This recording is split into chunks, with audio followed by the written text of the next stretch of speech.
Baik, Assalamualaikum warahmatullahi wabarakatuh. Kami dari kelompok 5, SIP 3, akan melakukan presentasi mengenai pengenalan alat dan kadar abu. Selanjutnya,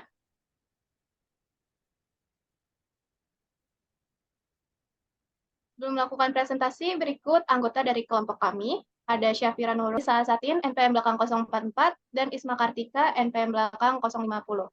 Selanjutnya,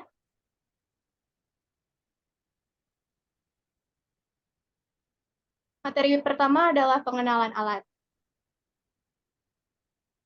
Nah, pengenalan alat merupakan salah satu pendukung daripada keberhasilan suatu pekerjaan di laboratorium. Sehingga untuk memudahkan dan melancarkan berlangsungnya praktikum, pengetahuan mengenai penggunaan alat itu sangat diperlukan. Pentingnya dilakukan pengenalan alat laboratorium ini berfungsi untuk mengetahui cara penggunaan alat tersebut dengan baik dan benar, sehingga kesalahan prosedur pemakaian alat dapat diminimalisir sedikit mungkin. Selanjutnya,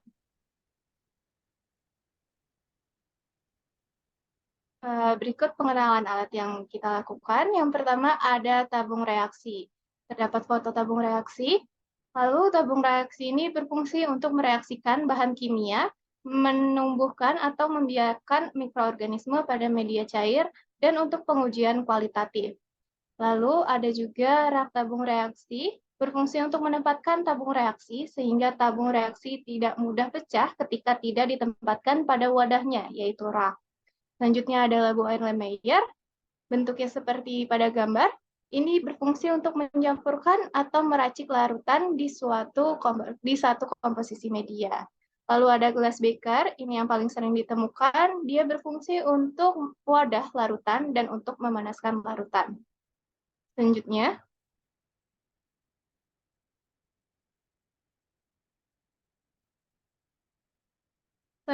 terdapat batang pengaduk, jadi bentuknya lurus, tapi ini fotonya kepotong, mohon maaf. Dia berfungsi untuk membantu melarutkan atau menghomogenkan larutan ataupun media yang akan digunakan. Lalu ada corong, fungsinya untuk menuangkan cairan dari suatu tempat ke tempat yang lain tanpa terjadi penumpahan atau untuk memisahkan dua larutan yang tidak bercampur karena perbedaan massa jenis. Lalu ada cawan porselen, bentukannya seperti ini, dan dia berfungsi untuk menguapkan larutan dengan pemanasan atau untuk menimbang cairan yang menguap.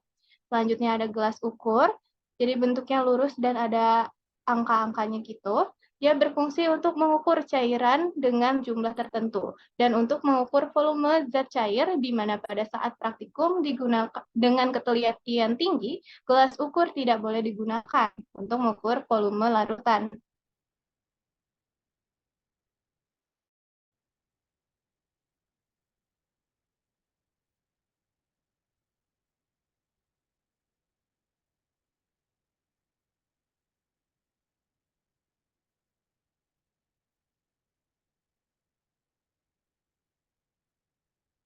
Selanjutnya,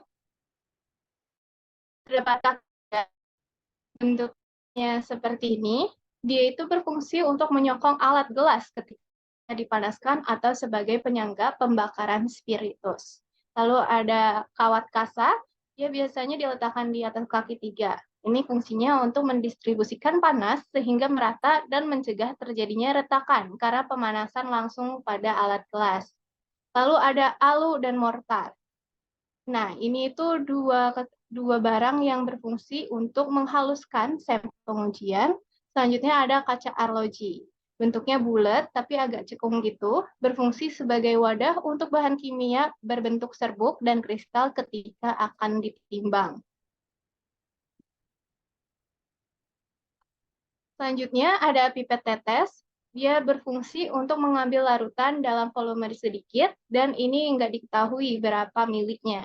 Ada pipet volume, atau bisa dikenal juga sebagai pipet gondok, karena bentuknya yang ada bulatan di tengah. Dia berfungsi untuk mengambil larutan dengan volume tertentu, sesuai dengan label yang tertera pada bagian yang menggelembungnya itu. Dan ini ketelitiannya paling tinggi di antara pipet ukur dan pipet tetes.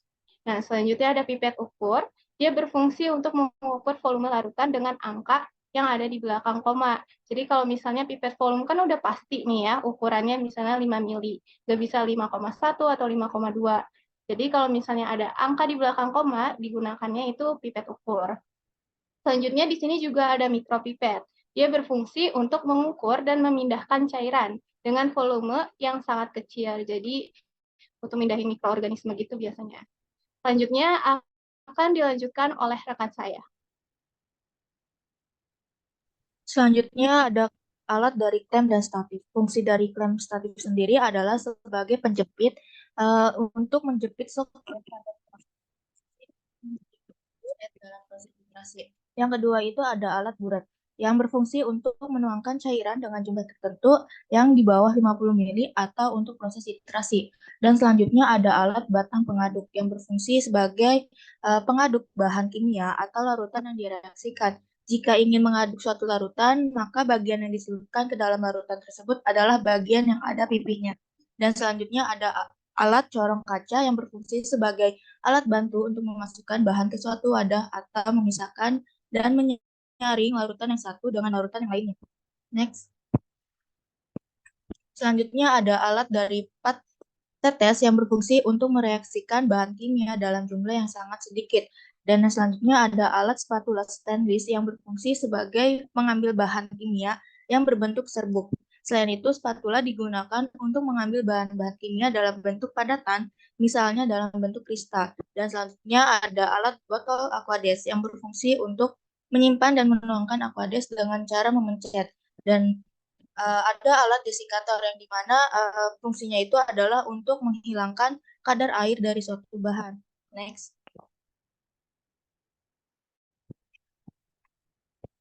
Dan selanjutnya ada alat bola isap yang berfungsi untuk menghisap larutan yang akan keluar dari botol larutan. Biasanya digunakan untuk larutan selain air, sebaiknya kita gunakan karet penghisap ini dan disambungkan dengan pipet ukur. Dan selanjutnya ada alat indikator universal yang berbentuk seperti stick berupa kertas dan digunakan untuk identifikasi keasaman larutan atau zat. Dan selanjutnya ada alat neraca analitik yang berfungsi untuk menimbang massa suatu zat tingkat ketelitian lebih tinggi dari neraca timbangan. Dan ada alat corong pisah yang berfungsi untuk memisahkan dua larutan yang tidak bercampur karena adanya perbedaan massa jenis. Corong pisah ini biasanya digunakan untuk proses ekstraksi. Next.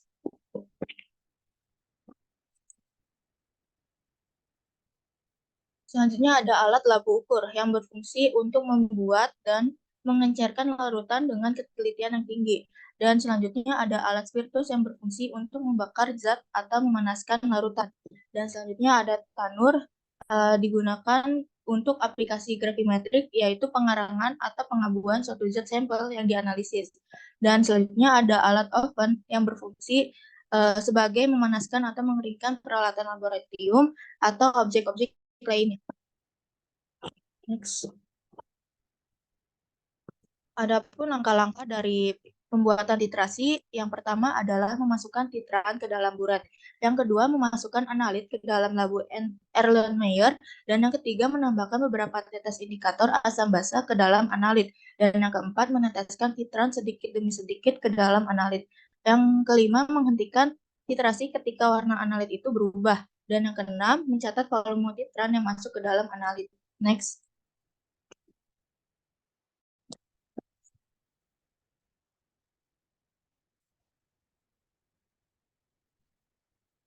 Adapun pembahasannya yaitu adalah kadar abu, yang dimana pengertiannya adalah campuran dari komponen anorganik atau mineral yang terdapat pada suatu bahan pangan dan merupakan residu organik dari proses pembakaran atau oksidasi komponen organik bahan pangan. Kadar abu dari suatu produk ini menunjukkan bahwa kandungan mineral ini terdapat dalam bahan tersebut, yaitu kemurnian serta kebersihan suatu produk yang dihasilkan. Next.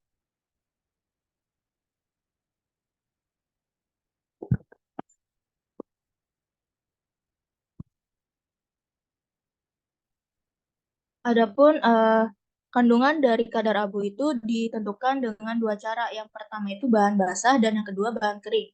Bahan basah atau wet basis adalah dinyatakan sebagai jumlah air yang diuapkan per berat bahan sebelum pengeringan atau pengasapan.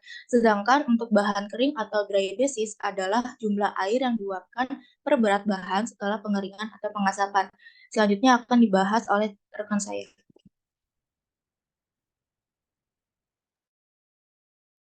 Baik, yang selanjutnya yaitu perhitungan.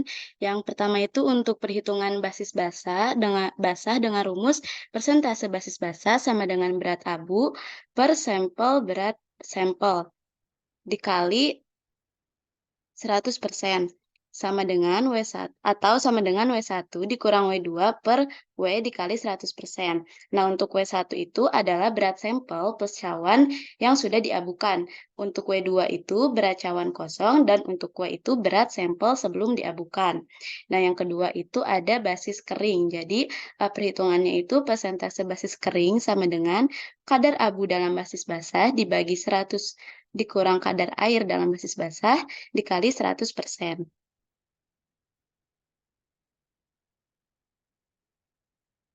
Selanjutnya untuk metode kering dan metode basah. Yang pertama itu ada metode kering. Jadi, pengabuan kering merupakan proses pembakaran dengan muffle furnace atau pada suhu tinggi 525 derajat Celcius atau lebih. Jadi, komponen organik sampel didestruksi sampai terbentuknya abu warna putih keabuan dan berat konstan tercapai. Oksigen yang terdapat di udara bertindak sebagai oksidator. Residu yang didapatkan merupakan total abu dari suatu sampel. Selanjutnya untuk metode basah, yaitu pengabuan basah disebut juga oksidasi basah atau digesti basah, dilakukan dengan cara mengoksidasi komponen organik sampel menggunakan oksidator kimiawi seperti asam kuat. Asam yang digunakan dapat terdiri atas satu jenis asam atau kombinasi beberapa jenis asam. Nah, untuk prinsipnya, yang pertama itu mengoksidasi semua zat organik dalam bahan makanan melalui pemanasan pada suhu 500 sampai 600 derajat Celcius dengan tanur dan mengasumsikan zat yang tertinggal sebagai abu. Bahan yang mempunyai kadar air tinggi sebelum pengabuan harus dikeringkan terlebih dahulu. Selanjutnya untuk temperatur pengabuan ini harus diperhatikan sungguh-sungguh karena banyak elemen yang menguap pada suhu tinggi.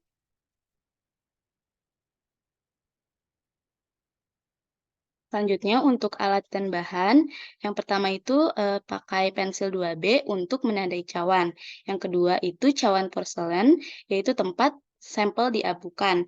Yang ketiga ada penjepit krus untuk mengambil cawan saat panas. Yang keempat ada oven udara untuk mengeringkan cawan. Yang kelima ada tanur untuk pengabuan sampel. Yang keenam ada loyang sebagai tempat sementara cawan. Yang ketujuh desikator untuk mendinginkan cawan setelah dipanaskan oleh tanur. Yang ke-8 neraca analitik untuk menimbang berat. Dan yang terakhir spatula stainless yaitu untuk membantu mengambil sampel bubuk. Untuk prosedur pengabuan kering yang pertama itu beri kode pada cawan-cawan porselen dan tutupnya yang akan digunakan dengan pensil 2B. Langkah kedua itu keringkan cawan porselen dan tutupnya yang telah diberi kode dengan memanaskannya di oven dengan suhu 105 derajat Celcius selama 1 jam atau lebih. Perlakuan pemanasan pada cawan dilakukan untuk memperoleh berat yang konstan. Yang ketiga, dinginkan cawan dalam desikator. Ambil cawan yang telah dikeringkan dengan penjepit krus. Yang keempat, timbang cawan porselen kering yang sudah didinginkan dan catat beratnya. Yang kelima, timbang sebanyak 2-3 gram sampel bahan makanan ke dalam cawan porselen tersebut. Selanjutnya yang keenam itu bila sampelnya berbentuk cairan, uapkan dahulu air dalam sampel di atas penangas air sampai kering. Nah, bila sampel itu kering, arangkan dahulu di atas nyala membakar hingga tidak ada lagi asap yang terbentuk. Lalu langkah ketujuh, cawan beserta isi kemudian dimasukkan ke dalam tanur lalu dilakukan pengabuan pada suhu 450 derajat Celcius selama 1 jam. Setelah itu, suhu tersebut dinaikkan menjadi 550 derajat Celcius.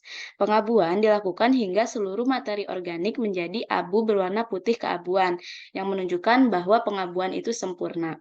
Yang kedelapan, setelah pengabuan selesai, dinginkan cawan sampel di dalam desikator. Dan yang terakhir, timbang, ulangi penimbangan hingga diperoleh berat yang konstan. Nah, berikut beberapa referensi dari kelompok kami.